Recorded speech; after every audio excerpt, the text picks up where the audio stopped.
ओम नमः सिद्धेभ्यः।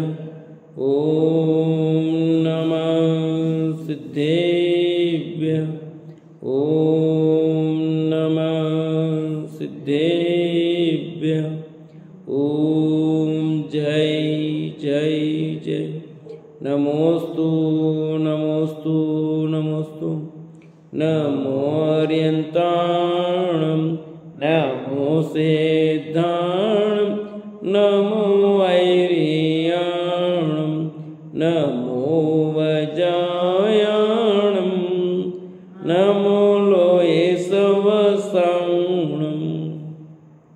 मंगलम भगवान वीरो मंगलम गौतमो गणी मंगलम कुंद कुंदारो जैन धर्मोस्तु मंगलम। सर्वमंगलम मांगल्यम सर्वकल्याणकारकम प्रदानम सर्वधर्माणां जैनम जयतु शासनम जैनम जयतु शासनम। बोले जिनवाणी मात की जय हो। बोले सती मात की जय हो।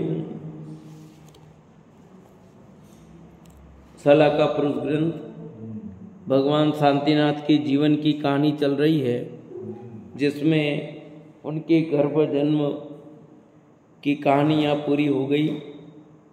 अब शांतिनाथ वैराग्य की ओर आगे बढ़ रहे हैं, उसकी कहानी यहाँ प्रारंभ करते हैं। गर्भ जन्म कल्याणक हो गए, अब दीक्षा कल्याणक का प्रसंग आने वाला है। महाराजा शांतिनाथ चक्रवर्ती का जन्म दिवस मनाया जा रहा था। उनके अवतार को आज 75,000 वर्ष पूरे हुए थे। कितने? 75,000 वर्ष हो गए। 1,00,000 वर्ष की आयु थी ना, तो 75,000 वर्ष पूरे हो गए। देश विदेश में उत्तम भेंट लेकर 1,000 राजा उस समय सम्मिलित होने आए थे। कितने राजा आए? 1,000 राजा आए। महाराजा शांतिनाथ दरबार में जाने की तैयारी करके दर्पण में मुंह देख रहे थे। इतने में तो अरे ये क्या! महाराजा अचानक चौंक पड़े। दर्पण के प्रतिबिंब में पहले सुंदर रूप दिखाई दिया, वह दूसरे क्षण बदल गया। क्षण भर में ऐसा परिवर्तन, शरीर की ऐसी क्षणभंगुरता। उसी समय उन्हें अपने निर्मल ज्ञान दर्पण में अपने अनेक भवों के अनेक रूप दृष्टिगोचर हुए। मैं ही सर्वार्थ सिद्धि में था और मैं ही गंधर्व तीर्थंकर का पुत्र था। विदेश क्षेत्र के क्षेमंकर तीर्थंकर का पुत्र वज्रायु चक्रवर्ती भी मैं ही था। अरे दूसरे भोगों की तो क्या बात, यह चक्रवर्ती पद की विभूति भी मेरे लिए नवीन नहीं है। पूर्व में यह भी मैं प्राप्त कर चुका हूँ। इतना ही नहीं, उसे छोड़कर मैंने साधु दशा भी ग्रहण की थी। मेरे रत्नत्रय निदान के निकट अन्य किसी निदान का क्या मूल्य है। क्या प्रसंग बना है देखो। जन्मदिन का मौसम मनाना है और उसके लिए वो दर्पण में देख रहे हैं। और दर्पण में मुख देखा, पहले सुंदर, दूसरे क्षण में मुख थोड़ा हल्का दिखा। अब ये बात सब पकड़ नहीं सकते। वैराग्य होने का योग था तो उन्होंने पकड़ लिया, समझ लो। उपादान की योग्यता पक गई हो तो निमित्त कुछ न कुछ बन जाएगा भैया। बात ये है। दर्पण में मुख तो पहले कई बार देखा होगा और रोज देखते होंगे, हैं? परंतु प्रसंग जब बनता है तभी बनता है। कोई चीज, कोई भी कार्य हो, कई बार चीज देखते हैं और प्रसंग जब बनना होता तब बात ऐसी बन जाती है कि ऐसा कर लो भैया, यूं कर लो, ये कर लो, है ना। तो शांतिनाथ ने दर्पण देखा, उन्हें विचार आया कि देखो एक क्षण में इतना परिवर्तन, तो क्या होगा बोलो। शरीर की क्षणभंगुरता ख्याल में आ गई भाई। मैं भी विचार कर रहा था आने से पहले कि देखो जीव की पर्याय कैसे वो अकेला गरवेला बना, अकेला कैसे जी रहा है। कोई टिड्डा बन गया, अकेला अकेला जी रहा है, जम रहा है, और कब आयु पूरी हो जाती है पता नहीं। यहाँ अपन अकेले तो अच्छा नहीं लग रहा है, समझा कि नहीं। मैं अकेला तो विचार कर रहा था, अकेला अकेला कि अभी अकेला अपने को कोई नहीं यार, घर में यूं लग रहा है। पर ये जीव देखो, जोग अकेली कैसे घूम रही है, कब आयु उसकी पूरी हो जाती है और चली जाती है, हैं? वही तो शांति के विचार तब तक देगा कि जोग कैसे वो अकेली घूम रही है और कब उसकी आयु पूरी हो जाती है। तो जीव अकेला आया, अकेला जाता, अकेला रहता है, पर इसको क्या है, सुहाता नहीं है। कब जीवन पूरा हो जाएगा, कैसे हो जाएगा, क्या करेगा तू? अपने भगवान आत्मा का विचार कि मैं तो एक गायक हूं, मैं जीव हूं, ये विचार कर रहे हैं कि मैं सर्वा सिद्धि में गया था, वो भी मैं ही था, और गंधर्व तीर्थंकर का पुत्र बना, वो भी मैं था, और क्षेमंकर का पुत्र वज्रायु चक्रवर्ती भी मैं ही था। ये सारी पर्याय मेरी तो थी, और उसके बीच में मैं तो वही हूं। इतनी पर्याय मेरी भले चेंज हुई, पर मैं तो वही तत्व हूं, वही गायक जीव तत्व हूं। तो मैं का विचार, बस यही विचार आता है कि मैं तो जीव हूं, मैं तो गायक हूं, इसके अतिरिक्त मैं कुछ नहीं हूं। ये देह मेरी नहीं, देह मेरा नहीं, मैं किसी का करता नहीं, कोई मेरा करता नहीं। भगवान मेरे करता नहीं, मैं भगवान का करता नहीं। मैं परद्रव्य का करता नहीं, तो भगवान मेरे करता कैसे होंगे, बोलो? कहाँ ये जीव भूल कर रहा है, और कब इसका भूल सुधरेगी, और जब योग पक जाएगा, भूल सुधर जाएगी और अपना काम कर लेगा। विचार कर रहा है दूसरों के भोगों की क्या बात, यह चक्रवर्ती पद की विभूति भी मेरे लिए नवीन नहीं है। कि चक्रवर्ती का भोग भी मैं भोग के आया हूं ना, अभी चक्रवर्ती हूं, पहले भी चक्रवर्ती बना मैं तो। 24 तीर्थंकरों में शांतिनाथ में स्पेशल बात है, ये कुछ शांतिनाथ की स्पेशल बात है, इसलिए इसमें 10 भोग की कहानी बताई आपको। 2 तीर्थंकरों के पुत्र बने, बाकी की कहानी में ऐसा नहीं मिलता है कि वो 2 तीर्थंकरों के पुत्र हुए हो। क्षेमंकर के भी हुए और गंधर्व तीर्थंकर के भी हुए। 2 बार चक्रवर्ती बन गए, 1 बार बलभद्र बन गए। इतना ही उसे छोड़कर मैंने साधु दशा भी ग्रहण की है। इसलिए अंतिम में लिखा, मेरे रत्न निदान के निकट अन्य किसी निदान का क्या काम। मेरा वैभव तो रत्नत्रय है ना, उसके सामने बाकी सब फीका है। ये 6 खंड का वैभव भी कुछ नहीं है रत्नत्रय के सामने। इस प्रकार दर्पण में दिखाई दे प्रतिबिंब के निमित्त से अपने पूर्वों का जाति स्मरण होते ही शांतिनाथ चक्रवर्ती वैराग्य को प्राप्त हुए और विचारने लगे कि अरे मेरे जीवन के 75,000 वर्ष बीत गए। कितने? 1 लाख वर्ष की आयु तो बीते हैं, 1/3 भाग 3/4 3 भाग बीत गया जीवन का, 3/4 भाग बीत गया। 100 साल की आयु तो 75 साल बीत गई, 25 साल शेष रहे। सबके ऐसे ही है लगभग कहानी। सबके जीवन की कहानी लगभग मिलेगी आपको। आदिनाथ को छोड़ दो, बाकी सब में 1/3 भाग में, तीसरे भाग में सब दीक्षा लेते हैं। जितनी कहानी पढ़ोगे लगभग आपको ऐसा मिलेगा, सबकी नहीं कह रहा हूं, लगभग आपको, क्योंकि इसलिए बना ना 25 ब्रह्मचर्य, 50 गृहस्थाश्रम, पिचुत्तर, संन्यास और पिचुत्तर से 100 वानप्रस्थाश्रम। वानप्रस्थ मतलब दीक्षा। ऐसे 4 भाग है। आपकी 100 वर्ष की आयु मानी है, उसको 4 आश्रम में विभाजित किया है। 25 वर्ष ब्रह्मचर्य आश्रम में, 26 से लेकर 50 तक आपका गृहस्थाश्रम, और 50 से लेकर के 75 तक का आपका संन्यास, और 75 से लेकर 100 तक वानप्रस्थ यानी दीक्षा ले लो। संन्यास मतलब आप घर में ऐसे रहो जैसे हो या नहीं हो, ठीक है ना। ये इस बंटवारा हुआ है, इसलिए 60 साल पर रिटायरमेंट है। पहले 55 पे था, फिर 58 हुआ, फिर 60 हो गया, और यूनिवर्सिटी में 65 है।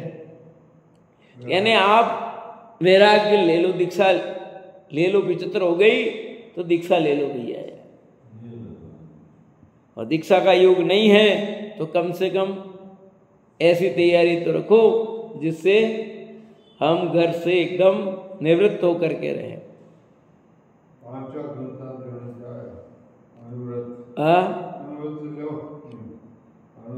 अरे मेरे जीवन के 75,000 वर्ष बीत गए, मुझे अभी केवल ज्ञान की साधना करना है। अब इन क्षणभंगुर वैभवों में या राग में रुकना मेरे लिए उचित नहीं है। बस मैं आज इस राज वैभव को छोड़कर दीक्षा अंगीकार करूंगा और जिनेंद्र बनूंगा। कल हो रही है 3 दीक्षा है।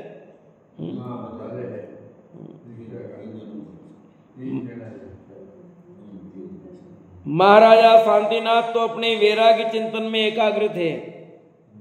12 भावनाओं द्वारा संसार की असारता का चिंतन करके परम सारभूत नीच परम तत्व में उपयोग लगा रहे थे। वैराग्य होना चाहिए भैया।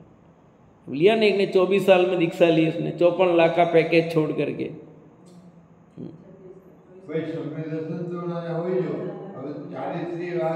सम्यक दर्शन, सम्यक ज्ञान, सम्यक चारित्र। ज्ञान भी था, चारित्र भी था आंशिक रूप में। इतने में ब्रह्म स्वर्ग के लोकांतिक देव वहां उतरे, क्योंकि तैयारी हो गई तो वो भी आ गए अनुमोदना करने। श्वेत वस्त्रधारी वे वैरागी देव जिन ऋषियों के समान शोभते थे। देखो, देवों के कोई सफेद वस्त्र होते हैं? देव वस्त्र पहनते हैं? पर यह बताया श्वेत वस्त्रधारी वे वैरागी देव जिन ऋषियों के समान शोभते थे।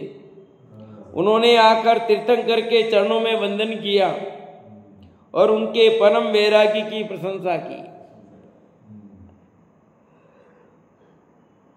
अहो देव, आप इस भरत क्षेत्र के 16वें तीर्थंकर हैं। दीक्षा संबंधी आपके विचार उत्तम हैं। कौन कह रहे हैं? सुरेश भाभी, कौन कह रहा है? कहां, कौन से स्वर्ग के? बोलना मत, इन्हीं को पूछ रहा हूं। कौन से स्वर्ग के देव है ये लोकांतिक देव कौन से स्वर्ग से आते हैं? इसलिए इनको पूछा है, याद हो जाए, ताकि आप आज पूछेंगे तो पक्का हो जाएगा। सरोज भाभी पीछे, कौन से स्वर्ग से आते हैं? 4 बताता हूं, 4 में से बताना आप। देखिए, दूसरे से, 5वें से, 8वें से, 16वें से। इन 4 में एक उत्तर सही है। नहीं बता? चलो पास करें आगे। इधर बोलो। हैं? 5वें से पड़ोसी ने बोला था इसलिए। जोर से बोला, ऐसा बोला है। 5वें से पहले बोल दिया था इन्होंने। हाँ, इन्होंने पहले बोला, मैंने सुन भी लिया। 5वें से, ठीक है ना। लोकांतिक देव सब 5वें स्वर्ग से आते हैं। बाल ब्रह्मचारी, बाल ब्रह्मचारी मतलब ब्रह्मचारी ही होते हैं। यहाँ पर बाल ब्रह्मचारी लगाने की जरूरत नहीं होती है। ये बाल ब्रह्मचारी शब्द कहने का है, या क्यों यहाँ बाल ब्रह्मचारी और ऐसा कुछ शब्द नहीं होता है देवों में।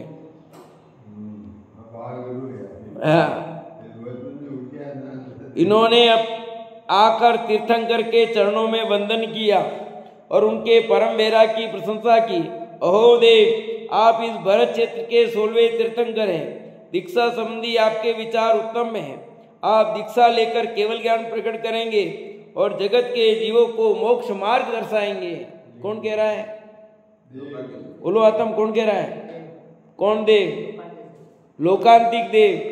ठीक है। भरत क्षेत्र में अनेक वर्षों से विच्छिन्न धर्म प्रवाह को पुनः विच्छिन्न धारारोप करने का समय आ गया है। अभी तक धर्म का क्या हुआ था? विच्छेद हो गया था। अब अखंड धारा चलेगी धर्म की पुनः। अब आपके द्वारा ही होगा। धन्य चारित्र धारण करने का सुअवसर। हम भी इस अवसर के लिए लालायित हैं, इसलिए आपके चारित्र का अनुमोदन करने आए हैं। ऐसी स्तुति करके वे लोकांतिक देव पुनः ब्रह्म स्वर्ग में चले गए। पांचवें स्वर का नाम क्या है?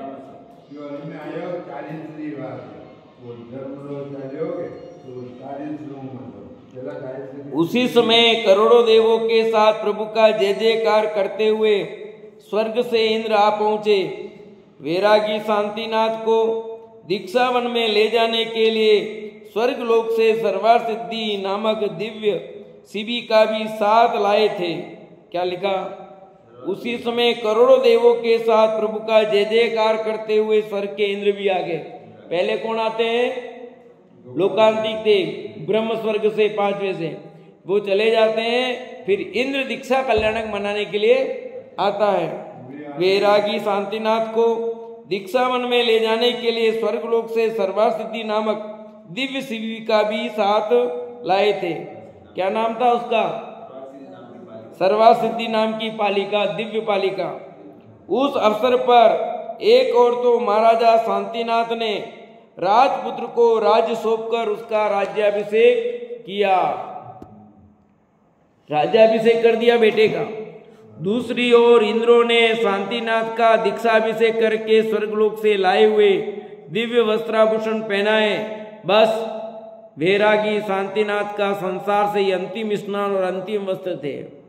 ठीक है। मेहंदी रस्म न कौन कौन सी रस्म, सब रस्में हो गई मतलब यहाँ। ठीक है कि देव दिव्य वस्त्राभूषण लेते आते हैं देव के, उनको पहनाते हैं। ठीक है। और उनका अंतिम स्नान भी होता है। उसके बाद अनंत अनंत काल के लिए स्नान खत्म। एक तरफ राज्याभिषेक हुआ पुत्र का, दूसरा इन्होंने किया। इसलिए यहाँ भी जो दीक्षा लेते हैं उनको भी नवीन वस्त्र पहनाते हैं, सब करते हैं ना, मुकुट मुकुट माला बहुत सारा पहना करके। ये सब क्यों पहनाते बता सकते हो?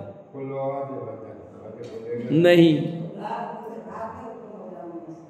कि सच्चा वैराग्य नहीं होगा तो वहीं अटक जाएगा, अटक जाए। वैराग्य सच्चा नहीं हो तो वो अटक जाए। इसलिए सब कुछ ये किए जाते हैं। राग रंग के कार्यक्रम इसलिए कि थोड़ा सा भी यदि राग होगा तो अटक जाएगा। सच्चा वैराग्य होगा तो ही वो दीक्षा लेगा।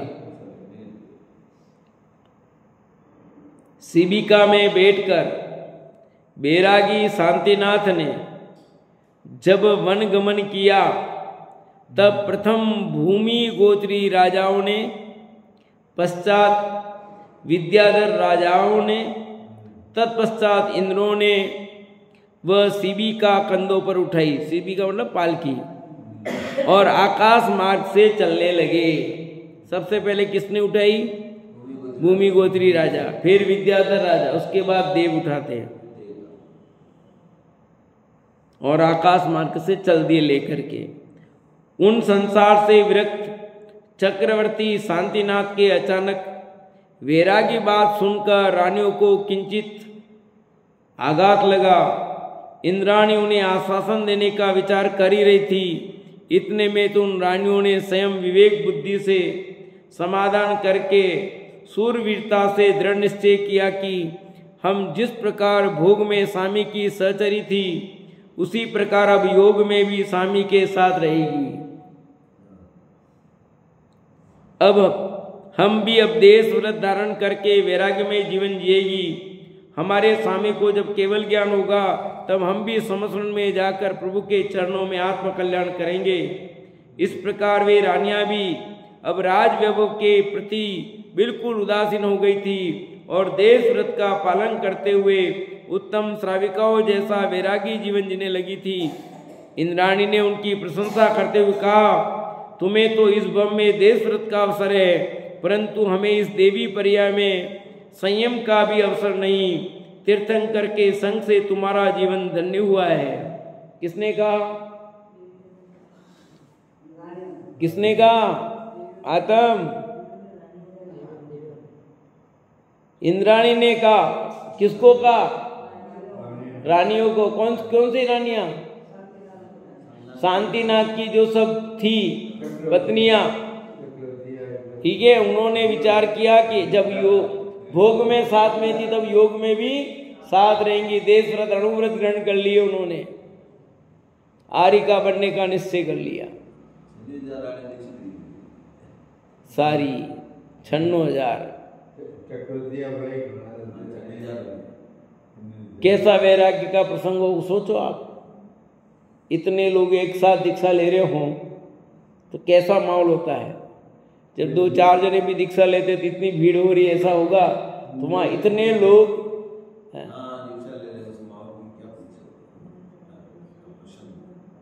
और जहाँ तीर्थंकर बनने वाला जीव दीक्षा ले रहा हो तो वहाँ की स्थिति कैसी होगी। जब अपन देखते हैं यहाँ दीक्षा कल्याणक मनाते हैं तब कैसा माहौल होता है, तो असली में होगा उस समय कैसा गजब का माहौल होगा। विचार करो, कल्पना करो। ये तो अपन पंच कल्याणक में करते हैं तब भी ऐसा माहौल होता है, तो असली में जब तीर्थंकर का दीक्षा कल्याणक होता है, हजारों देव, कितनी पब्लिक होगी, सोचो, कल्पना करो। क्योंकि फिर मनुष्य को देखने का अवसर कहाँ मिल पाएगा। अभी दीक्षा लेंगे, वहां जाएंगे। अब दीक्षा लेने के बाद पहली बार मनुष्यों के यहाँ आर होगा। अभी तो देवो पुनीत आर ले रहे थे।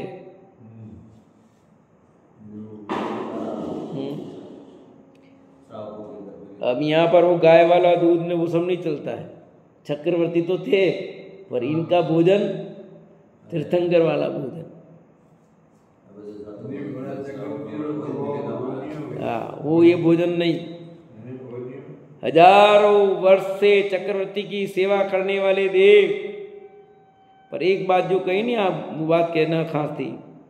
इंद्राणी ने उनकी प्रशंसा करते हुए कहा, क्या कहा खास हो?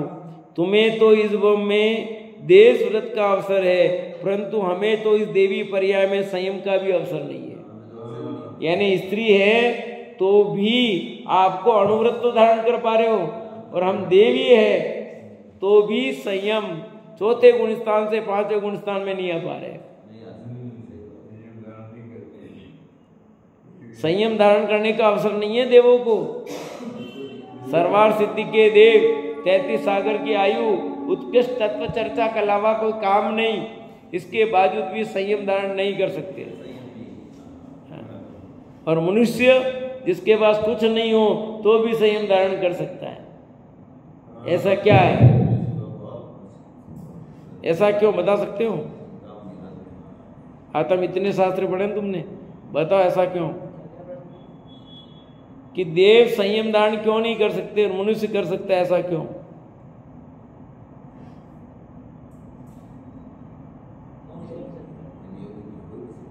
बोलो काका।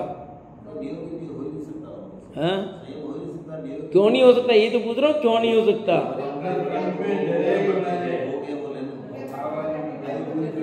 हाँ,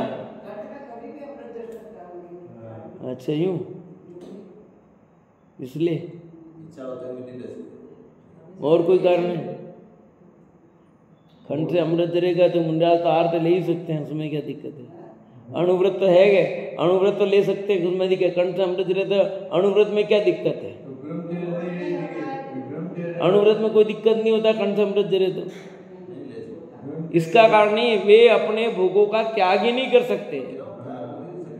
यहाँ आप नियम ले सकते हो, आप यहाँ आपके पास 5 मकान, 1 मकान ले सकता हूँ, ये तय कर लिया। वहाँ क्या करेंगे कि चलो मैं इतना छोड़ देता हूँ, छोड़ ही नहीं सकते।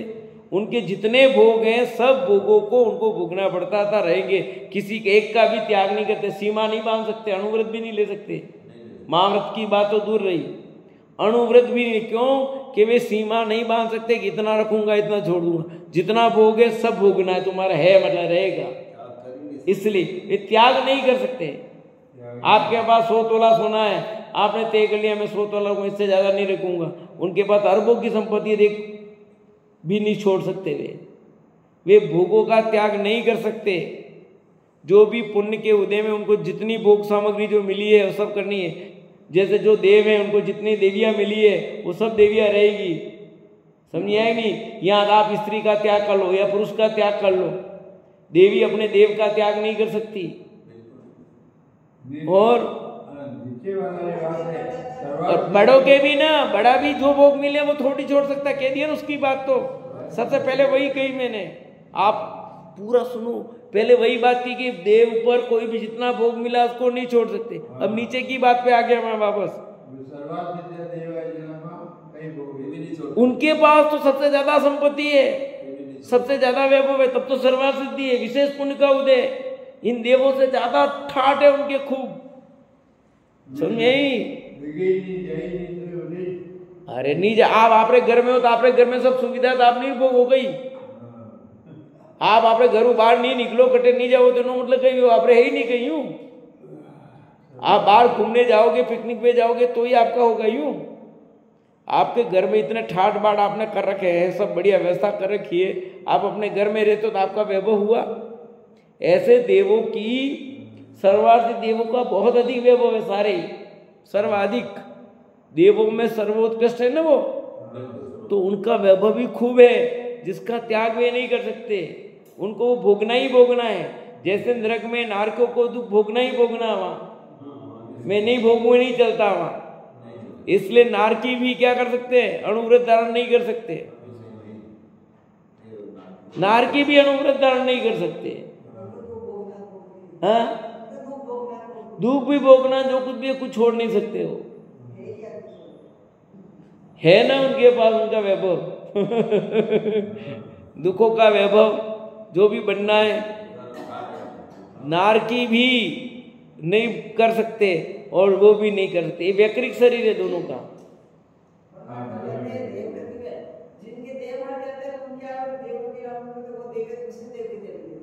तो रहेगी ना। हाँ, जिसमें कोई दिक्कत नहीं है, वहां दोष नहीं है, वहां दोष नहीं है। आपके यहाँ दोष है। यूं आपका गटका करने से क्या होता है? वहां की व्यवस्था ऐसी है। जैसे इंद्र मर गया, अब दूसरा इंद्र बनेगा तो सारी देवियां उसकी होगी। वहां पर कोई शिल भंग का दोष नहीं आता। वहां समझ में है कि नहीं है? वहां की वो व्यवस्था है। मनुष्यों में, हाँ, त्रिंचों में क्या है? आप त्रिंचों में देखो, उनके कौन सा दोष आता है? देवों की व्यवस्था ऐसी है। अब सचिंद्राणी थी, पहले वाला क्या, कितनी सचिंद्राणियां मर जाती है एक इंद्र काल में, पर अब जो जन्मी अभी तत्काल, अब फिर दूसरा इंद्र आएगा तो उसकी हो जाएगी वो। यही तो सबसे बड़ा दिक्कत है। ये सब विचारणी बिंदु हैं। ये गलत है ना, पर यहाँ पर तो है मनुष्य। इसलिए मनुष्य को सब गतियों में से, तीनों चारों गतियों में मनुष्य गति को कहा श्रेष्ठ का। क्यों कहा? कि यहाँ पर संयम धारण करने का अवसर है। आपको संयम धारण करने का अवसर 3 गतियों में नहीं है। मोक्ष के दरवाजे यहीं से खुले, बाकी 3 गतियों में मोक्ष के दरवाजे बंद है। तो ऐसी सर्वोत्कृष्ट मनुष्य पर्याय पा करके भी अपन अपना काम नहीं करें, बर्बाद कर रहे हैं, तो क्या करेंगे? हैं? कितने नखरे कर रहे हैं अपन। मैं भी बहुत पहले थोड़ी देर सोच रहा था कि मैं झोपड़ी में भी रहा, झोपड़ी में रहा, पूरी छोटी सीधे बोल देता हूँ भाव, झोपड़ी में रहा, मकान में रहा, फ्लैट में रहा, महल में रहा, सब में रहा, पर सुख कहाँ मिला मुझे? कहीं नहीं मिला। सुख तो निज घर में ही है, इसके अलावा कहाँ सुख मिला? सब में रह के आ गए, सब देख लिए, बड़े बड़े ऊंचे ऊंचे मंजिले में रह के आ गए तो सुख नहीं मिला, महल में रह के आ गया तो सुख नहीं मिला, झोपड़ी में भी रहा सुख नहीं मिला, और घर में भी रहा तो सुख नहीं मिला, फ्लैट में रहा तो सुख नहीं मिला, स्कूल में रहा सुख नहीं मिला। तो सुख कहाँ है? सुख तो निज घर में है। अपने निज घर में आओगे तो सुख है, बाकी कहीं सुख नहीं है। निज घर मतलब आत्मा है, शरीर नहीं। ये मकान नहीं जो अपना बनाए, जिसको अपना घर कहते, वो नहीं। मतलब शांतिनाथ को देखो क्या विचार कर रहे हैं। प्रभु के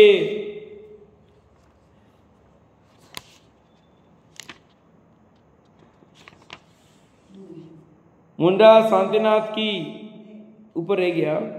प्रभु के जन्मोत्सव सम्मिलित होने के लिए आए 1000 राजा भी प्रभु के साथ दीक्षा लेने के लिए तैयार हुए। लो,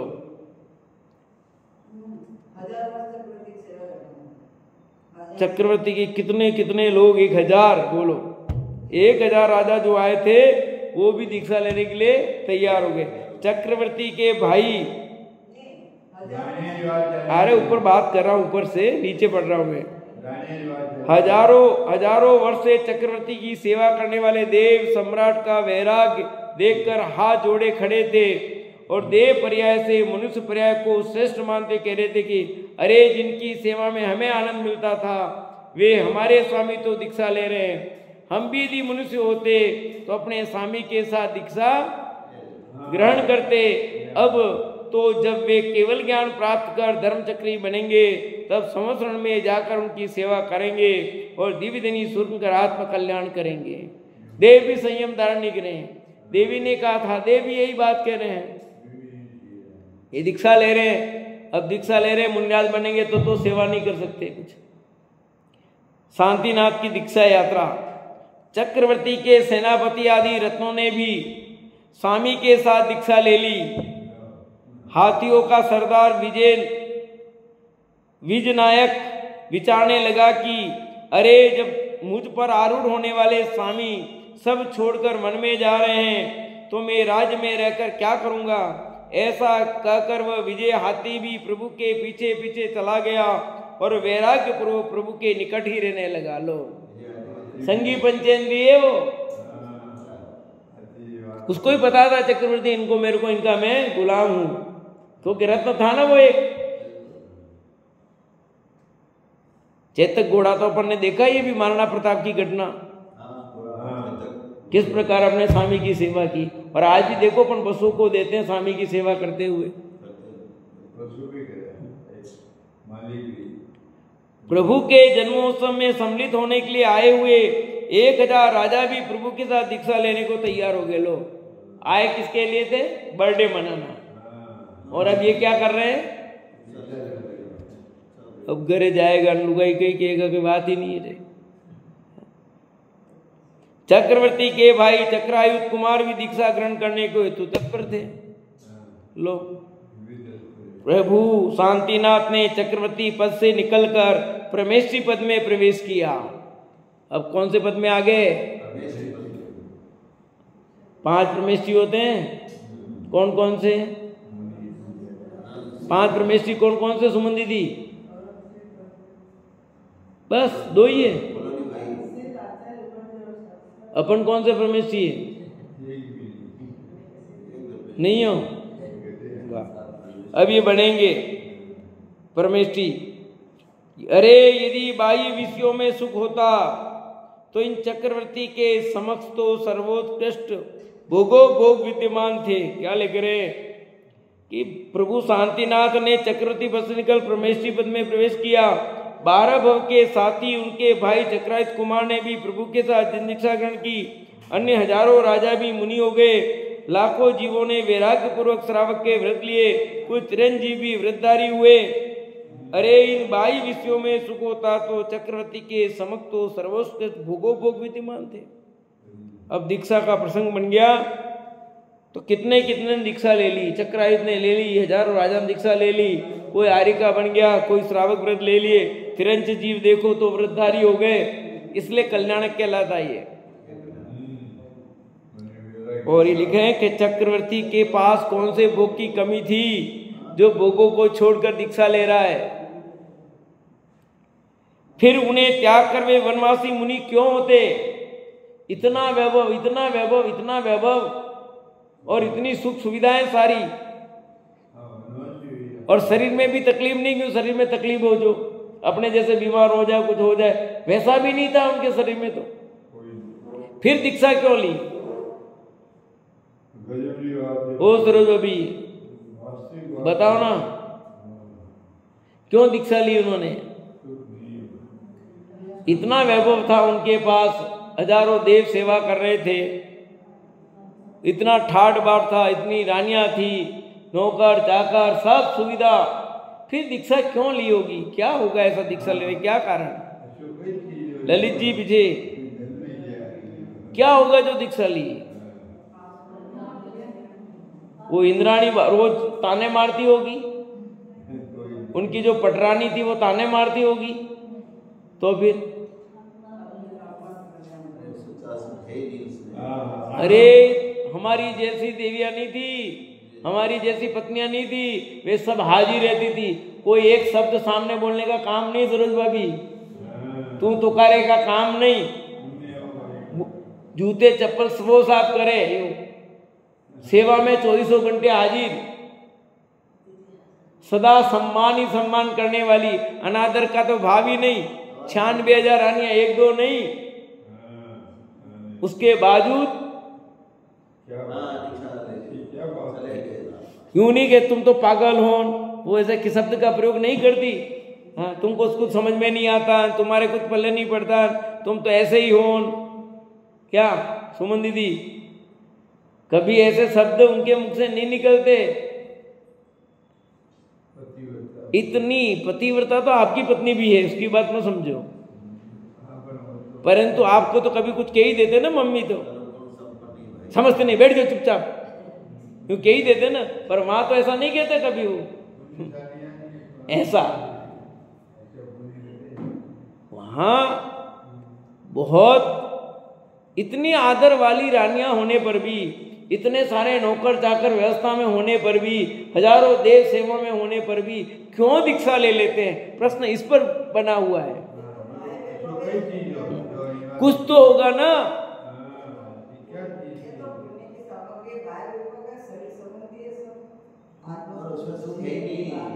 और अपन क्या कर रहे थे फिर? इतना आप जानते हो तो फिर कर क्या रहे अपन सब? सब कोरी बातें अपने सबकी, आपको नहीं कह रहा हूँ, सब अपने सबकी बात कर रहे, अपने सब पढ़ रहे, पर अपने लिए भी सब कोरी बातें हैं। इतना सब बातें जान रहे हैं, इसमें सुख नहीं है, सब जानते हैं, फिर भी अपन क्या कर रहे हैं? उधर ही दौड़ रहे। मेरे सहित कह रहा हूँ बात, ऐसा नहीं कि मैं, अपन सबकी बात है, कॉमन ये नहीं तो क्या मेरे को कह दिया, आपको नहीं, सबकी बात है कि हम लोग कर यही रहे। सचमुच इस वैभव में सुख नहीं है, ये निर्णय इससे सिद्ध होता है। ये बाह्य सामग्रियों में सुख नहीं है, इसीलिए वे दीक्षा लेते हैं। यदि सुख होता तो वे इसका त्याग नहीं करते, ये कहना है यहाँ। क्योंकि बाह्य सामग्री में तो कोई कमी थी नहीं, और शरीर में भी तकलीफ हो तो वो बात भी नहीं थी उनके, तो शरीर में भी तकलीफ हो तो समझ में आए, चलो कुछ, बाहर में भी कोई ऐसा नहीं था। तो दीक्षा इसीलिए लेते हैं कि इन बाह्य सामग्रियों में सुख नहीं है, सुख तो अपने भीतर है, और इन पर पदार्थों में कभी भी सुख मिला नहीं, मिलेगा नहीं, ये निर्णय उनको हो गया। उनसे दुख मिलता, सुख नहीं मिलता भैया। बाह्य सामग्री के भोगों से दुख मिलता है, सुख नहीं मिलता है। सुख हो जाएगा। हाँ, यही लिखा देखो आगे। इसलिए निश्चित होता है कि बाह्य सामग्री में, विषय भोगों में या उनके संग में कहीं सुख है ही नहीं। सुख तो चेतन स्वरूप की अनुभूति में ही है। सुख कहाँ है? चेतन स्वरूप की अनुभूति में ही है। सुख आत्मा का स्वभाव है, और उसके ध्यान में जो अतीन्द्रिय शांति का वेदन होता है वही सच्चा सुख है। इसलिए वो अपने में समाने के लिए जंगल में चले गए। बैठो, मिलोगे आपने लाइन देगा कोई। मुनिराज शांतिनाथ की ध्यान दशा देखकर अनेक जीवों ने आत्मा के अतीन्द्रिय सुख की प्रतीति करके सम्यक दर्शन प्राप्त किया। उनके दीक्षा कल्याण का महोत्सव अनेक जीवों के कल्याण का कारण बना। अब आपका भी बन जाए, हमारा बन जाए, सबका।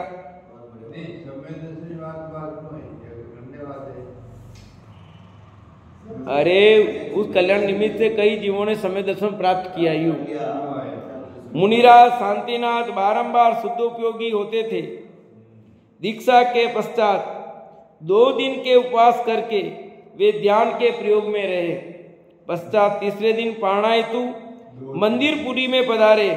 तीसरे दिन तीर्थंकर जैसे सुपात्र को अपने प्रांगण में देखते ही राजा सुमित्र को अपार हर्ष हुआ।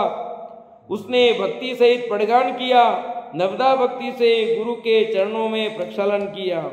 किसके यहाँ? राजा सुमित्र के यहाँ। उन्हें उच्चासन पर विराजमान करके अर्घ द्वारा पूजा की, उनके कर कमलों में आहार दान दिया। तीर्थंकर की मुनि दशा में प्रथम आहार दान दाता के रूप में उन्हें तद्भव मोक्षगामी प्राप्त होना हुआ ते हुआ। जो पहला आहार देता है उसके मोक्ष की गारंटी, तद्भव मोक्षगामी जीव होता है, वो ही आहार दे पाएगा।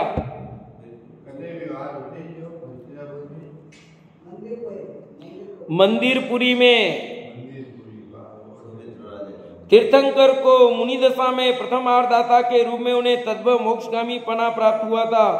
उस आहार दान के हर्षोपलक्ष्य में उसी समय आकाश में देवों की दुंदुभी वाद्य बज रहे थे। 5 आश्चर्य, रत्न वृष्टि हो रही थी। अहो दानम कहकर देव उस दान की प्रशंसा कर रहे थे। शीतल वायु सही सुगंधित जल की बूंदें गिर रही थी। देव पुष्प वर्षा कर रहे थे। इस प्रकार पंचाचार्य प्रकट हुए। इस प्रकार 16 वर्ष तक मौन रूप में आत्म साधना करके मोक्ष मार्ग में आगे बढ़ते बढ़ते शांतिनाथ मुनिराज पुनः हस्तिनापुर के सस्रावन में पधारे। हस्तिनापुरी के प्रजाजन अपने महाराज को मुनि दशा में देखकर अत्यंत हर्षित हुए। जहाँ दीक्षा ली थी उसी मन में आकर मुनिराज शांतिनाथ ध्यानस्थ हुए। साथ में चक्रायुध हजारों मुनिवर भी वैराग्य में आत्म ध्यान कर रहे थे। फिर क्या होता है वो सुनने के लिए कल पधारिए।